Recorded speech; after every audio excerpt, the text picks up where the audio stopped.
Oke, teman-teman sahabat saya yang terkasih, apa kabar semua?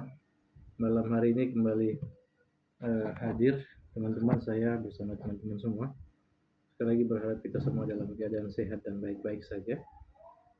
Menemani istirahat kita malam hari, teman-teman saya izin untuk membaca satu inspirasi, renungan inspiratif bagi kita hari ini um, yang terambil dari kitab Yesaya, teman-teman.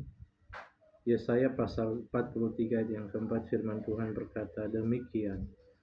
Oleh karena engkau berharga di mataku dan mulia, dan aku ini mengasihi engkau, maka aku memberikan manusia sebagai gantimu dan bangsa-bangsa sebagai ganti nyawamu. Teman-teman sahabat yang terkasih, ada banyak orang memandang dirinya sebagai manusia yang tidak berharga, yang tidak bernilai dan tidak punya apa-apa, dan juga memandang dirinya sebagai orang yang tidak berguna. Ada beberapa sebab yang membuat orang memiliki pandangan yang demikian. Yang pertama, karena ia menganggap dirinya tidak punya apa-apa, bukan orang sukses, bukan orang kaya, bukan orang berduit, atau bukan orang berada, dan juga bukan orang berkuasa.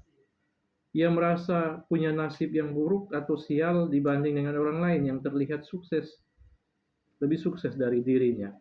Dan teman-teman, bahwa ketika dia melihat orang lain mungkin merasa lebih sukses, lebih pintar, lebih kaya, dan lain sebagainya, dia akan merasa minder dan membuat dirinya merasa sangat-sangat tidak berharga.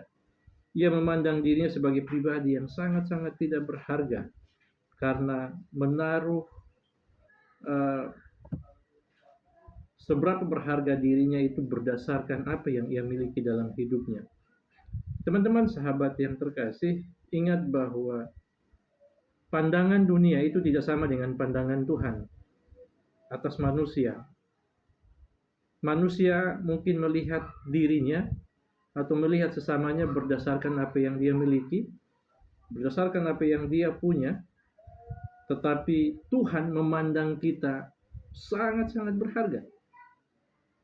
Betapa berharganya kita di hadapan Allah. Kita adalah orang-orang yang berharga di hadapan Dia, dan itu sebabnya bahwa keberhargaan diri kita itu tidak tergantung pada kondisi kita.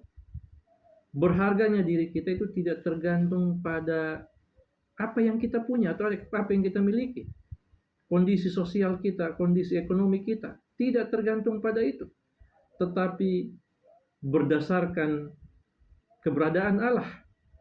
Allah yang berdaulat, yang menciptakan kita, dan Dia juga yang berkata bahwa kita adalah orang-orang yang sangat berharga di hadapan Tuhan. Itu sebabnya berharganya diri kita tidak tergantung pada situasi kita, tapi berdasarkan pandangan Allah dan kata Allah sendiri. Apapun kondisi kita, mau kaya ataupun miskin, lemah, tak berdaya, atau tidak punya apa-apa, tidak pintar misalkan, itu tidak akan pernah mengurangi harga diri kita di hadapan Tuhan. Karena memang Allah menganggap kita berharga di hadapan Tuhan. Apapun kondisi kita, itu tidak akan pernah mengurangi keberhargaan kita di hadapan Allah. Itu sebabnya teman-teman, kita perlu ingat bahwa janganlah kita menaruh standar hidup kita, menganggap diri kita berharga atau tidaknya itu berdasarkan pada status ekonomi kita, status sosial kita, atau berdasarkan kondisi sekitar kita. Tetapi ingat bahwa kondisi diri kita sangat berharga, itu ditentukan oleh Allah sendiri, bukan ditentukan oleh situasi kita. Kita berharga bukan berdasarkan untung rugi kita. Kita berharga bukan berdasarkan kekayaan kita, seberapa besar harta yang kita miliki, uang kita, dan lain sebagainya. Tapi kita berharga karena memang kita adalah orang-orang pilihan Allah yang sangat-sangat berharga di hadapan Tuhan. Maka ingat bersama-sama teman-teman semua sahabat yang terkasih, bahwa bagi dunia mungkin kita tidak ada apa-apanya, tapi bagi Tuhan kita adalah orang-orang yang berharga. Teman-teman, sekali lagi bahwa berharganya kita itu tidak tergantung pada untung rugi atau keberadaan dunia bagi kita. Tetapi Allah sungguh mengasihi kita, dan kita perlu memiliki keyakinan yang sungguh bahwa karena Allah mengasihi kita, maka kita berharga di mata Tuhan. Firman Tuhan berkata dalam bagian ini, bahwa oleh karena Engkau berharga di mataku dan mulia. Kita berharga dan mulia di hadapan Tuhan. Kita adalah orang-orang yang spesial di hadapan Tuhan. Maka apapun kondisi kita, ingatlah bahwa Allah sanggup untuk memulihkan kita, Allah sanggup untuk menolong kita, Allah sanggup untuk mengubahkan hidup kita. Maka ingatlah bahwa kita semua berharga di hadapan Tuhan. Tuhan berkati kita semua.